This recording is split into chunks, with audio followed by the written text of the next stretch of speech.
Hello everyone, I'm Laura Cornish, Editor-in-Chief of Mining Review Africa, and I'm coming to you from Mining Indaba 2022. I'm joined today by Nils Backeberg. Nils is the founder of a company called Project Blue. Nils, thanks for joining me. Thank you, Laura. Nice to be back here. Thanks for having me here today, and it's good to be back at the Mining Indaba. Fantastic. Nils, I don't know much about Project Blue. Tell me, who is this company? Right, so we are a market intelligence company. We are focusing on energy transition supply chains and the critical materials that underpin them. So we come from a background of market research with a global presence from various companies that have operated in the UK and globally. And so we've launched this new company, Project Blue, with a base both in South Africa and in the UK, where we've identified the opportunities to talk about the critical materials space, what that means and how governments and companies can operate within this energy transition period. Okay. Nils, when you go into market intelligence, I think experience in the industry is quite important. Can you give me a little bit of your background? Yes, so market intelligence, it's effectively a research job that we do. So we go in, we talk to the supply chain. So we place a lot of value on having well-educated analysts working with us, and I think that's really supported one of the moves to develop an office down here in South Africa. We've got a very strong geology and master's programs in this country, and so we're utilizing that resource base to help us build new intelligence. My partners and I, we used to work for a company called Roskill, and we covered a variety of materials looking at supply chain analysis in there. And so we're bringing that expertise to the table and focusing on a breadth of coverage across the critical materials space. So making sure we're covering a variety of materials that are important for today and tomorrow's economy. Okay. I know you've already got a lot of market intelligence out there for people to see, and I know Cobalt is featuring quite prominently. Tell me how it's featuring prominently. Give me some insight around your market intelligence, specifically around this one metal. Yeah, okay, so the whole narrative for critical materials is understanding supply risk, right? And so we've got the European Commission coming out with a critical materials list of what they see as being at supply risk for their economy.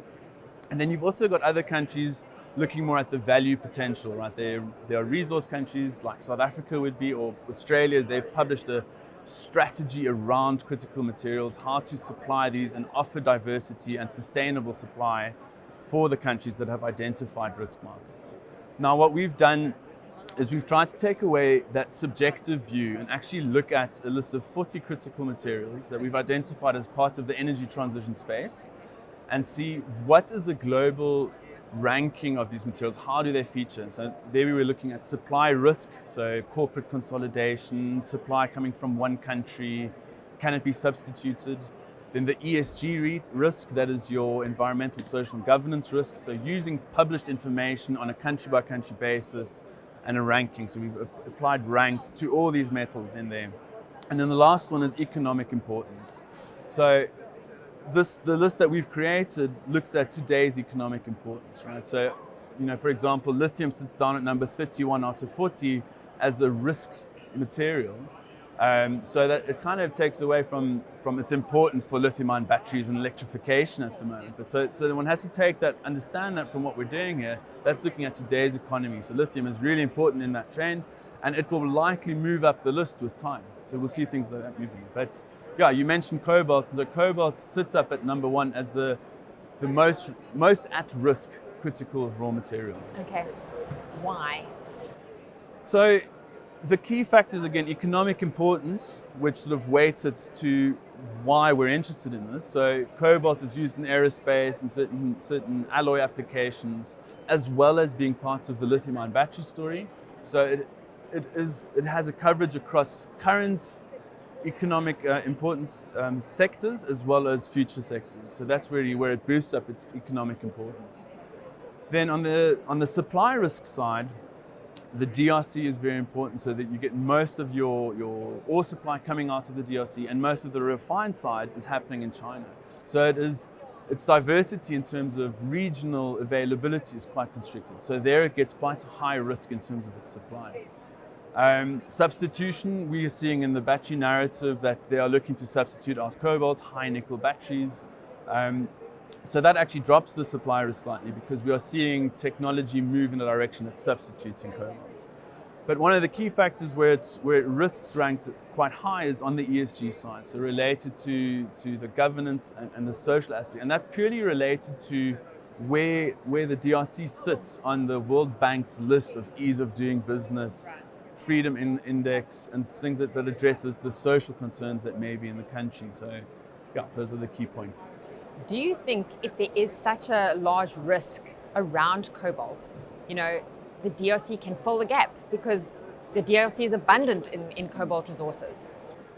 I mean, absolutely. I think these are some of the key trends that we're seeing governments getting involved, understanding, what is the downstream pressure that's coming at this. And, with the pressure for these critical materials is really starting at the OEMs and their consumers saying like, well, we want to make sure that we've got ethically sourced material, and that pressure is going to filter up. And so we are seeing governments move to make sure that ethically sourced materials will be. So those are some of the key things that the DRC would need to address in order to de-risk those processes. I think they've got to, hey? Yeah. Otherwise we're just not going to get over that hurdle in terms of cobalt supply risk. Absolutely. I mean, it's one of the key topics in the battery story to talk about. Brilliant. Nils, it's been a pleasure. Very insightful and interesting. Thank you. Thanks. And best of luck with the company as well. Appreciate that. It's a pleasure to be here. Thank you, Laura.